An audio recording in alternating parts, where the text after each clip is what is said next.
Ogun fún obìnrin tó ń wojú Ọlọ́run fún ọmọ, àbí obìnrin tó ní miscarriage, àbí obìnrin tí kò rí period ẹ̀. Ẹni tó ń wojú Ọlọ́run fọ́mọ, ẹni tó ní miscarriage, ẹni tí ò rí period ẹ̀, nǹkan mẹ́ta tí mo fẹ́ ṣàlàyé ni kó wá lọ ṣe. Àmọ́ síwájú kí n tó ṣàlàyé ẹ̀, àbí síwájú kó tó ṣiṣẹ́ yìí, nǹkan tó bá lágbára fi sákàǹtì àwọn ọmọ aláìní.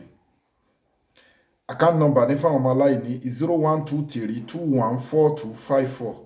Account number fáwọn aláìní is 0123214254. Global Dahiratu Dhikrlahi Islamic Organization, Wema Bank of Nigeria.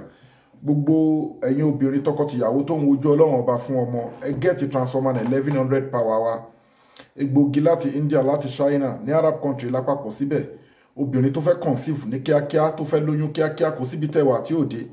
25,000 naira ni a máa deliver fún yín lẹ́ẹ̀kan náà ni. Àbọ́kùnrin tó ní weak erection, quick ejaculation, àbọ́kùnrin tó ní low sperm count. So gbogbo oríṣiríṣi àwọn àrùn tó ń da ọkùnrin, nǹkan ọmọkùnrin láàmú tí ò kí ń jẹ́ ọkùnrin lè ṣe déédéé, get transformer. Gbogbo oríṣiríṣi àrùn tó ń da obìnrin láàmú tí ò kí ń jẹ́ kóbìnrin lè tètè conceive, get transformer. Egbògi tó dáa ni, ó gba láàbù kọjá, powder ló wà ní, ó dẹ̀ wà very effective. Àwọn èèyàn ń lò, wọ́n ń dúpẹ́. Inna lizata lillahi jami'a, ọlọ́run ayẹ́kẹ́ yìí náà lè dúpẹ́. Bákan náà ni ẹ gẹ́ẹ̀tì all-in-one natural apps tó ń wò more than 300 àìsàn, cancer ni, diabetics ni, hypertension ni, asthma ni, epilepsy, oríṣiríṣi àwọn àìsàn, kódà spiritual àìsàn bí pa ń jẹun lójú oorun, aníbálòpọ̀ ojú oorun, àkínró oorun sùn, rìnrìn rìnyàn mọ́lẹ̀ àlákàlà. Ẹ gẹ́ẹ̀tì all-in-one natural apps, egbògi tó lágbára ni.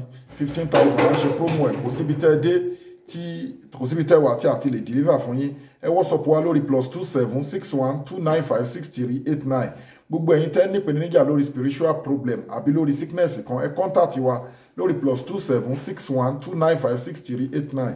So gbogbo ọ tó ní miscarriage àbí tó fẹ́ lóyún ní kíákíá àbí tó rí period ẹ mọ́, bá mi gẹ́ẹ̀tì ìyèrè black pepper, bá mi gẹ́ẹ̀tì aworonso, lọ sọ́dọ̀ àwọn ilé ọmọ wa ló nídìí aworonso àti ìyèrè. Wàá bá mi gẹ́ẹ̀tì clove sí, ṣé o ti rí clove, kànáfùrù. Wàá lọ nǹkan mẹ́tẹ̀ẹ̀ta ìpapọ̀ pẹ̀lú kọ́ún tá fi ń sebẹ̀ yẹn níwọ̀nba, kọ́ún tá fi ń sebẹ̀ níwọ̀nba. Wàá lọ kó kúnná dáadáa. Wàá bẹ̀rẹ̀ sí í lò pẹ̀lú omi ọsàn wẹ́wẹ́. Ìwọ tó bá wá lè lo omi ọsàn wẹ́wẹ́ tó rẹ́ lómi ní ọ̀sà, wàá máa lò pẹ̀lú omi tó lọ́wọ́rọ́. Táìmù píríọ̀dù ẹ ni kó lò. Ẹni tí ò bá ní píríọ̀dù ẹ kó máa lò. Bẹ̀tẹ̀ tó ní miscarriage àbí tó ń wojú Ọlọ́run, táìmù píríọ̀dù ẹ ni kó lò sí. Tó bá ti parí píríọ̀dù, má lò mọ́ o. So torí kò lè tètè conceive. Lẹ́ẹ̀kan sẹ́ WhatsApp wa lórí +2761295638 gbogbo ẹ̀yin tẹ́ ń fi ájì àti umura ṣe ìtọrẹ àánú, ẹgbẹ̀gbà Global Dahiratu Dhikrlahi Islamic.